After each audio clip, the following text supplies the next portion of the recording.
বাংলাদেশ হবে ন্যায় বিচারে ডক্টর ইউনূস। বঙ্গোপসাগরে ভারত, যুক্তরাষ্ট্র, চীনের স্বার্থ আছে পররাষ্ট্র উপদেষ্টা। অন্তর্বর্তী সরকার জন আকাঙ্ক্ষা উপেক্ষা করে কিছু সিদ্ধান্ত চাপিয়ে দিচ্ছে, মন্তব্য তারেক রহমানের। আওয়ামী লীগ দেশের আর্থিক খাতে গভীর ক্ষত তৈরি করেছে অর্থ উপদেষ্টা। দেশের দুটি ফুসফুস খেয়ে ফেলেছে ডক্টর দেবপ্রিয়। মিরপুরে 2 শিশু সন্তানকে হত্যার পর বাবার আত্মহত্যা চেষ্টা। আজিমপুর থেকে অপহৃত শিশু জাইফা উদ্ধার।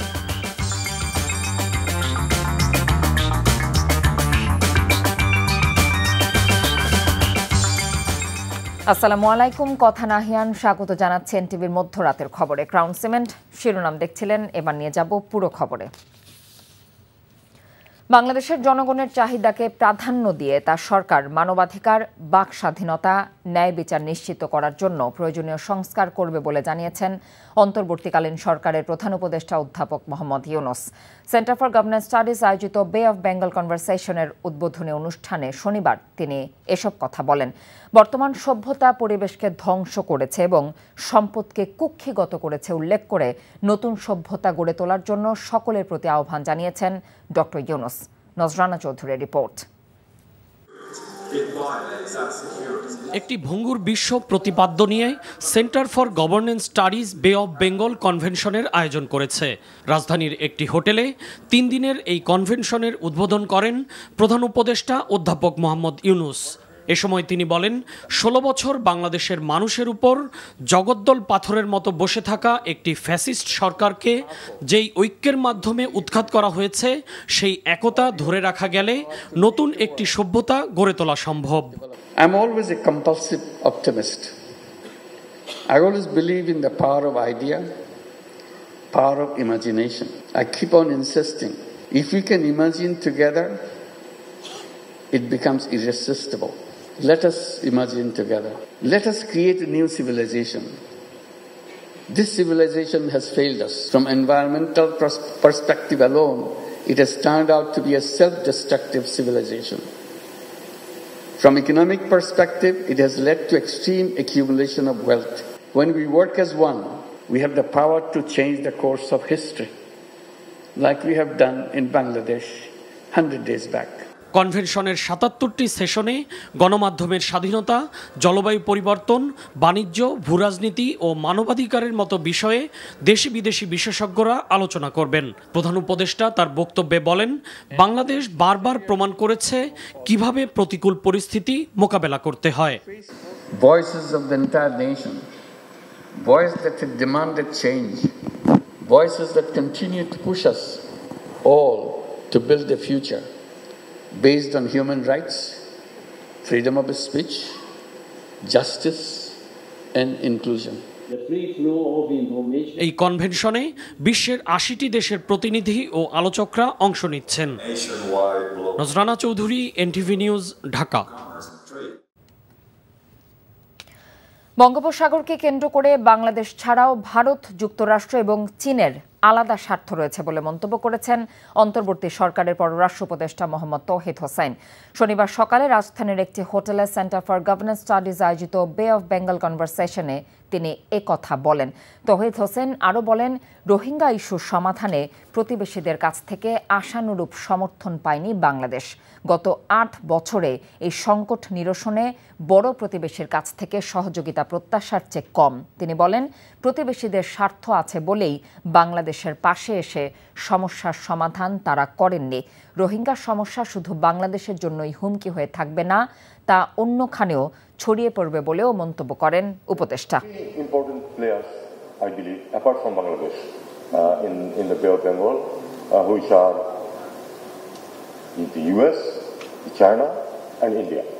Each have their own interests. The US has the Indo-Pacific strategy, and Bay of Bengal is an extremely important part of the Indian Ocean. That way, it is important for the US. সবাই নির্ভয়ে vote দিতে চায় এমন মন্তব্য করে বিএনপির ভারপ্রাপ্ত chairman Tarique Rahman বলেছেন, সাধারণ মানুষ যদি মনে করে অন্তর্বর্তীকালীন সরকার ভোটাধিকার প্রতিষ্ঠার জন্য কাজ করছে, তখনই সরকারের সাথে জনগণের সম্পর্ক সুদৃঢ় হবে। তিনি বলেছেন, কিছু কিছু সিদ্ধান্ত জন আকাঙ্ক্ষাকে উপেক্ষা করে সরকার চাপিয়ে দিচ্ছে।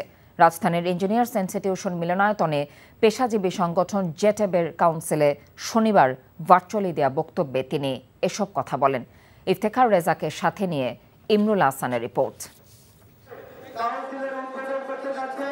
পেশাজীবীদের অন্যতম বড় সংগঠন জাতীয়তাবাদী textile engineers association of Bangladesh জেটেবের তৃতীয় সম্মেলনে সারা দেশ থেকে সংগঠনের নেতাকর্মীরা হাজির হন ঢাকায়।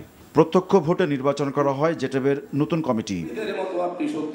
সমাপনী অনুষ্ঠানে লন্ডন থেকে ভার্চুয়ালি যুক্ত হয়ে বিএনপির ভারপ্রাপ্ত চেয়ারম্যান বলেন, দেশের গার্মেন্টস শিল্পের অগ্রযাত্রা ঠেকাতে নানামুখী চক্রান্ত চলছে। বিএনপির ৩১ দফা সমৃদ্ধ বাংলাদেশ গড়ার সনদ দাবি করে তিনি বলেন, ক্ষমতায় গেলে রপ্তানি পণ্যের বাজার সম্প্রসারণে উদ্যোগ নেওয়া হবে। ভোটের দিনক্ষণ নিয়ে সুনির্দিষ্ট দাবি না তুললেও তারেক রহমান বলেন, নির্বাচন নিয়ে অস্পষ্টতা থাকলে জনগণের অনাস্থা তৈরি হবে অন্তর্বর্তী সরকারের প্রতি। ভোট প্রয়োগের যে অধিকার প্রয়োগ করার সুযোগ যদি না পায় জনগণ, রাষ্ট্রের সঙ্গে কিন্তু নাগরিকদের যে একটা সম্পর্ক, অংশীদারিত্ব, সেই সম্পর্কটা কিন্তু সৃষ্টি হয় না। আমরা দেখেছি ইতিমধ্যেই অন্তর্বর্তীকালীন সরকার নির্বাচন কমিশনকে পুনর্গঠনের উদ্যোগ নিয়েছে। জনগণ আশা করছে যে ইনশাল্লাহ জনগণ একটা নিরপেক্ষ স্বচ্ছ পরিবেশে নির্ভয় জনগণ ভোট দিতে সক্ষম হবে। জনগণ নির্বাচিত করার সুযোগ পাবে তাদের প্রতিনিধিদেরকে। জনগণ যখন বুঝবে যে হ্যাঁ সত্যিকারভাবে তাদের ভোটের অধিকার প্রতিষ্ঠার জন্য এই অন্তর্বর্তীকালীন সরকার কাজ করছে, স্বাভাবিকভাবেই তাদের সাথে জনগণের সম্পর্কটা দৃঢ় হবে। তারেক রহমান বলেন, ১৫ বছরের জঞ্জাল রাতারাতি দূর করা যাবে না, তবে ৩ মাস পর অন্তর্বর্তীকালীন সরকারের সফলতা ব্যর্থতা নিয়ে প্রশ্ন ওঠা অস্বাভাবিক নয়। অন্তর্বর্তীকালীন সরকারের কিছু কিছু সিদ্ধান্ত মনে হয় তারা জন আকাঙ্ক্ষার, জনগণের যে আকাঙ্ক্ষা সেটার প্রতি ভ্রুক্ষেপ করতে বোধহয় চাইছে না, বরং তারা যেটা ভালো মনে করছে সেটাই তারা হয়তো চাপিয়ে দিতে চাইছে। রাষ্ট্র মেরামতের কর্মযজ্ঞ সম্পাদন করতে গিয়ে অগ্রাধিকারের সেটিং যদি ভুল হয়, অর্থাৎ কোনটা প্রায়োরিটি দিবেন ওনারা সেটা যদি ভুল হয়, তাহলে কিন্তু জনগণের কাছে সরকারের অদক্ষতা হিসাবেই কিন্তু এটি বিবেচিত হবে। জুলাই আগস্টের ছাত্র জনতার যে বা জনগণের যে গণ অভ্যুত্থান, আহতদের চিকিৎসা, নিরাপত্তা অগ্রাধিকার লিস্টের নেই বা থাকলেও কত নম্বরে ছিল, নিত্য প্রয়োজনীয় দ্রব্যের যে দাম, এই বিষয়টাও অন্তর্বর্তীকালীন সরকারের প্রায়োরিটি লিস্টের মধ্যে কত নম্বরে আছে। প্রয়োজনীয় সংস্কার শেষ করে দ্রুত নির্বাচন দেওয়ার দাবি জানান বিএনপির মহাসচিব। নির্বাচন কেন্দ্রিক যে সমস্ত সংস্কারগুলো আছে সেই সংস্কারগুলো দ্রুত সম্পন্ন করতে হবে এবং আশা করব যে আমাদের নির্বাচন ব্যবস্থা, আমাদের প্রশাসন, নির্বাচন কেন্দ্রিক প্রশাসন, আইন শৃঙ্খলার ব্যবস্থা, বিচার ব্যবস্থা, এগুলোর সংস্কারগুলো করেই আমাদেরকে অতি দ্রুত আমাদের নির্বাচনে যাওয়াটাই হবে এই দেশের মানুষের জন্য সবচেয়ে কল্যাণ। ফেসিবাদের দোসররা যাতে চক্রান্তের সুযোগ না পায় সে ব্যাপারে সতর্ক থাকার আহ্বানও জানিয়েছে BNP. Imrul Hasan, NTV news, Dhaka.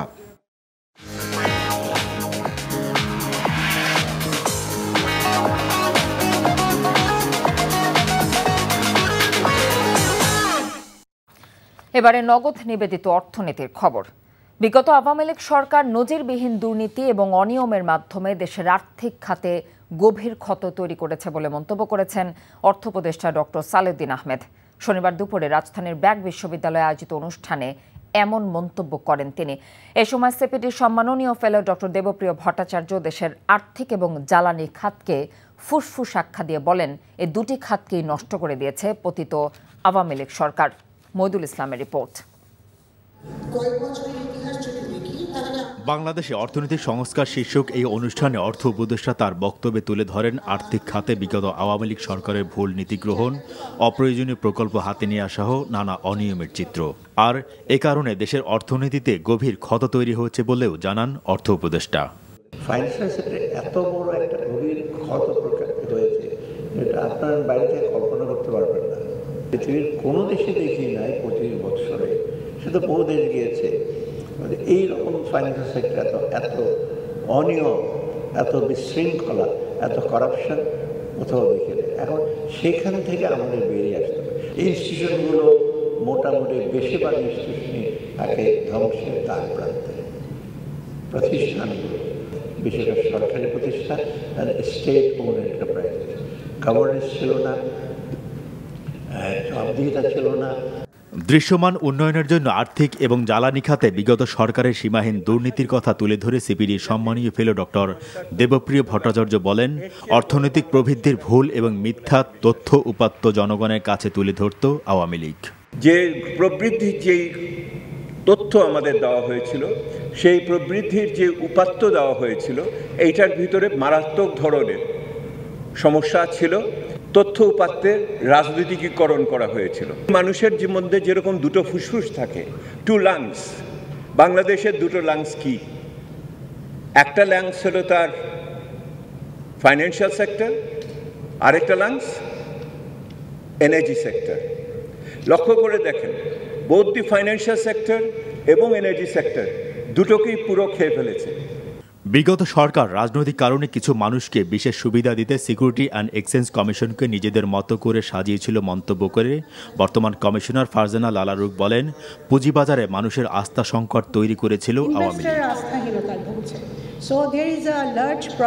Moidul ইসলাম, এনটিভি নিউজ, ঢাকা। সংবিধান পুনর্লিখন নয়, রাজনৈতিক ঐক্যমতের ভিত্তিতে সংশোধন করা দরকার বলে মনে করেন সাবেক বিচারপতি, সিনিয়র আইনজীবী এবং বিশিষ্ট নাগরিকরা। শনিবার সকালে জাতীয় প্রেসক্লাবে আয়োজিত সেমিনারে বক্তারা এসব কথা বলেন। সব সরকারই সংবিধানকে রাজনৈতিক বিবেচনায় সংশোধন করেছে উল্লেখ করে তারা আরও বলেন, পঞ্চদশ সংশোধনীর মাধ্যমে সংবিধানকে বেশি কলুষিত করা হয়েছে। আরও জানাচ্ছেন হাসান জাবেদ।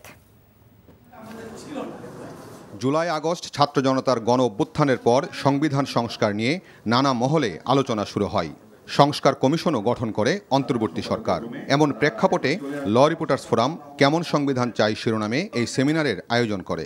এতে সংবিধানের খসড়া প্রস্তাবনা উপস্থাপন করেন দৈনিক ইত্তেফাকের নির্বাহী সম্পাদক সালেউদ্দিন। গণ অভ্যুত্থান সহ বিভিন্ন গণতান্ত্রিক আন্দোলন সময়ের মাধ্যমে প্রস্তাবনার উপর রাখা বক্তব্যে বক্তারা বলেন, 17 বার সংবিধান সংশোধন করা হয়েছে দলীয় ও রাজনৈতিক বিবেচনায়। গণতন্ত্র এবং ভোটাধিকারও হরণ করা হয়েছে। সংবিধানটাকে নষ্ট করা হয়েছে, অনেকগুলো সংশোধনের মাধ্যমে নষ্ট করা হয়েছে। সবচেয়ে বেশি নষ্ট করেছে বোধহয় পঞ্চদশ সংশোধনী। এটা সম্পূর্ণ অসাংবিধানিক এবং একই সাথে ওই এক সংসদ আরেক সংসদের হাত পা বেঁধে দেওয়া কোনোভাবেই গ্রহণযোগ্য নয়। তো এই সংবিধানটাকে নষ্ট করেছে। আরও অনেকগুলো অসঙ্গতি আছে যেগুলো পরিবর্তন করা দরকার। সাংবিধানিক সীমাবদ্ধতার কথা আপনাদের চিন্তায় রাখতে হবে, কারণ আমরা এখন পর্যন্ত এক্সিস্টিং সাংবিধানিক কাঠামোর মধ্যেই আছি বলে মনে হয়। সেই কারণে আর্টিকেল 93 দিকে যদি একটু তাকান, তাহলে এই প্রস্তাবনাগুলো এই সরকারের জায়গা থেকে সংবিধান সংশোধনের কোনো উদ্যোগ বা প্রস্তাবনা নিতে পারবেন কিনা সেই জায়গাটা আপনাদের ভেবে দেখা দরকার। সংবিধানে তত্ত্বাবধায়ক সরকার ব্যবস্থা অন্তর্ভুক্ত, 70 অনুচ্ছেদ বাতিল, সংরক্ষিত নারী আসনে সরাসরি নির্বাচনের ব্যবস্থা করা এবং স্থানীয় সরকার নির্বাচন দলীয় প্রতীকে না করার সুপারিশ করেন আইনজীবী ও নাগরিক সমাজের প্রতিনিধিরা।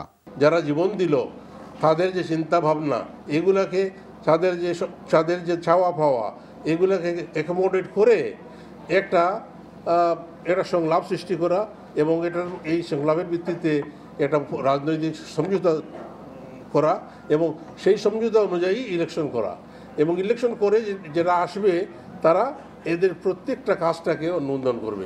পুনর্লিখন এই সময় আদৌ সম্ভব কিনা আমি ওনার সাথে একমত যে আদৌ সম্ভব না। সেই প্রক্রিয়াও নাই আমাদের সংবিধানের মধ্যে। রাজনৈতিক ঐক্যমতের ভিত্তিতে যদি কোনো প্রস্তাবনা আসে, সেটাও মিনিমাম কোর, মানে ন্যূনতম কিছু বিষয় যদি কনসেনসাস আনা যায়। সব বিষয় নিয়ে তো আর কনসেনসাস এত সহজে হবে না, সেটার জন্য গণতান্ত্রিক প্রক্রিয়া দরকার হবে। সেমিনারে বক্তারা ন্যায় বিচার নিশ্চিত করতে বিচারপতি নিয়োগে নীতিমালা তৈরি এবং যারা বিচারপতি হবেন তাদের যেন কোনো রাজনৈতিক পরিচয় না থাকে সেদিকে গুরুত্ব দেওয়ার আহ্বান জানান।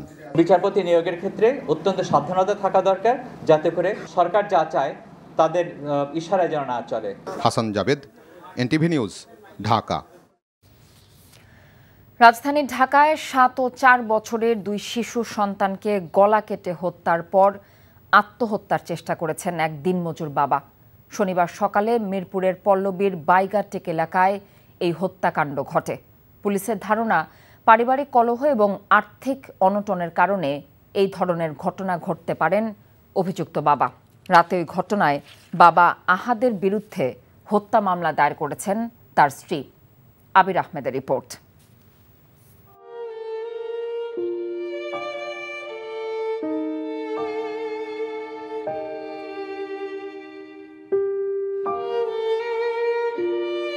প্রতিদিনের মতো আজ দুই ছেলে বিজয় ও মুসাকে সাথে নিয়ে কাজে বের হননি তাদের মা রোজিনা বেগম।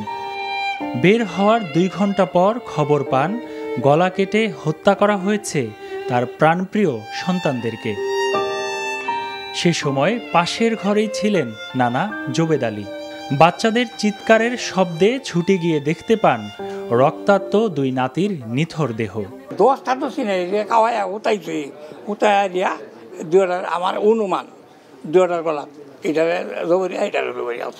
এ সময় ঘাতক বাবা আহাদ আলী নিজের গলায় ছুরি চালিয়ে আত্মহত্যার চেষ্টা চালায়। 2 বাচ্চারে মজাই না খাওয়াইতেছে, জুস আনলো, জুস আইন না খাওয়াইলো ওর বাপের। তা আমি প্রতিদিনই আমার 2 ছেলের আমার সাথে করে নিয়ে যাই। তা আজকে আমি নিতে চাইলেও আমার কাছে দেয় নাই। তবে প্রতিবেশীরা বলছেন আহাদ আলীর মতো একজন নিরীহ মানুষ এমন নৃশংসতা করতে পারেন তা তাদের কল্পনারও বাইরে। মানুষ হিসাবে অনেক কোনো সময় খারাপ ছিল না, কিন্তু এই বর্বরত কাহিনীটা যে করছে, কি কারণে করছে বা কি উদ্দেশ্য, ওইটা আসলে বলাটা আসলে মুশকিল হয়ে যেতেছে।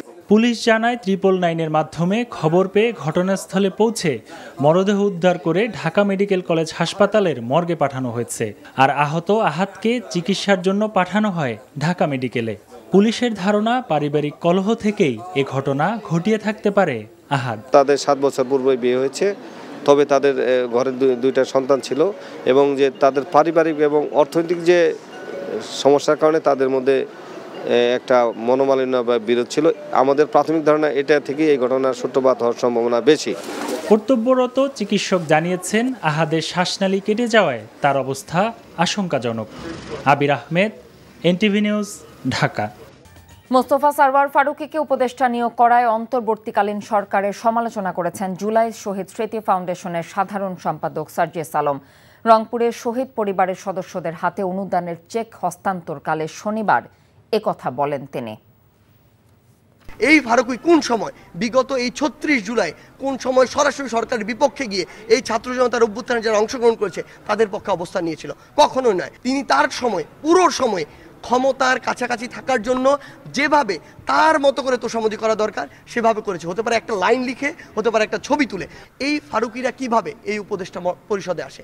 আমাদের জায়গা থেকে আমরা সেদিনই স্পষ্ট করে বিরোধিতা জানিয়েছি এবং আমরা আমাদের জায়গা থেকে বলি, এরকম নীরব থাকা, কঠিন সময় নিজের গা বাঁচিয়ে চলা লোকদেরকে আমরা উপদেষ্টা পরিষদে দেখতে চাই না। দীর্ঘ 17 বছর পর দেশে ফিরেছেন বিএনপি চেয়ারপারসনের উপদেষ্টা, কেন্দ্রীয় বিএনপির আন্তর্জাতিক সম্পাদক, যুক্তরাজ্য বিএনপির সাবেক সভাপতি মাহিদুর রহমান।